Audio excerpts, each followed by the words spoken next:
अब हालात ऐसे हो चुके थे कि रूही के सामने सिर्फ 2 रास्ते बचे थे। या तो वो नाहर को सकून के जाल से जल्द बाहर निकाल ले, या फिर हमेशा के लिए उससे दूर चली जाए, क्योंकि नाहर पूरी तरह सकून के वश में था। उसने रूही से ठंडी और सख्त आवाज में कहा, रूही, अब हमारे बीच कुछ नहीं बचा, मैं तुम्हें तलाक दूंगा। ये शब्द सुनकर रूही की आंखें भर आईं, लेकिन उसने कुछ नहीं कहा। तभी वहां जूही आई, जिसकी आंखों में गुस्सा और दर्द दोनों थे। जूही बोली, दीदी, ये क्या कर रही हो तुम? जीजा जी ने इतनी बड़ी बात कह दी और तुम चुप हो? कुछ तो बोलो। रूही ने धीरे से जवाब दिया, जूही, नाहर अभी अपने होश में नहीं है। सकून ने उस पर अपना वश कर लिया है। अगर मैंने कुछ कहा तो न जाने सकून नाहर जी से क्या क्या करवा देगी। वो हमारे पूरे परिवार को नुकसान पहुंचा सकती है। ये सुनकर जूही चुप हो गई, लेकिन उसकी आंखों में दर्द साफ झलक रहा था। अगले दिन सुबह घर का माहौल तनाव से भरा हुआ था। सब लोग हॉल में बैठे थे, नाहर, सकून, दादी और बाकी परिवार वाले। तभी नाहर ने सबके सामने कहा, मैंने फैसला कर लिया है, आज मैं रूही को तलाक दूंगा। ये सुनकर रूही का चेहरा सख्त पड़ गया, पर उसने कुछ नहीं कहा। दादी तुरंत बोली, नाहर बेटा, तुम चिंता मत करो, मैंने वकील को बुलाया है, वो आता ही होगा। घर में सन्नाटा छा गया। रूही ये सब सुनते हुए चुपचाप वहां से उठी और मंदिर की ओर चली गई। वह घाटू श्याम बाबा के सामने खड़ी होकर हाथ जोड़कर रो पड़ी। हे श्याम बाबा, अगर मेरा प्यार सच्चा है तो नाहर को सकून के जाल से मुक्त कर दीजिए, मेरे परिवार की रक्षा कीजिए। तभी कुछ अजीब हुआ। मंदिर की घंटियां अपने आप बजने लगीं। घर में हवा अचानक तेज चलने लगी, पर्दे उड़ने लगे।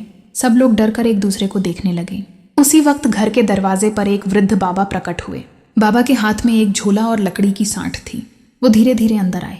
रूही तुरंत उनके पास गई और बोली, बाबा, एक क्षण रुकिए।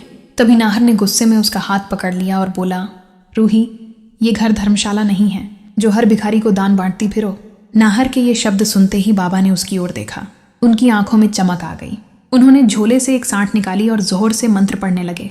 जैसे ही उन्होंने सांठ को जमीन पर पटका, कमरे की हवा कांप उठी, घंटियों की आवाज गूंज उठी और उसी पल सकून अपने कमरे की ओर भागी। उसके कमरे में अंधेरा छा गया। उसके शरीर से धुआं उठने लगा। वह तड़पने लगी, नहीं, ये क्या हो रहा है मुझसे? घर के सारे लोग डर के मारे वहीं ठिठक गए। दादी, रतन, जूही सब एक दूसरे को देखने लगे। बाबा ने रूही की तरफ मुड़कर कहा, बेटी, अभी समय है, ये तो बस शुरुआत है, तुम्हें बहुत कुछ करना होगा, तभी तुम्हारा पति और परिवार सुरक्षित रहेंगे। रूही के चेहरे पर दृढ़ निश्चय झलक उठा। उसने बाबा के चरणों में सिर झुकाया। बाबा, मैं जो भी करना पड़े करूंगी, बस मेरे नाहर जी को वापस ला दीजिए। उधर सकून धीरे धीरे संभल रही थी। उसने आईने में खुद को देखा।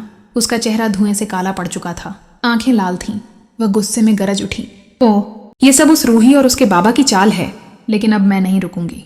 मैं नाहर को किसी भी कीमत पर अपना बनाकर रहूंगी। शाम होते होते माहौल थोड़ा सामान्य हुआ, लेकिन सबके दिलों में डर बैठ चुका था। नाहर सकून के कमरे में गया। उसका चेहरा अब भी ठंडा और बेजान था। सकून बोली, आज तो तुम्हारे बाबा ने मेरा जादू रोक दिया, लेकिन कल वो नहीं रोक पाएंगे।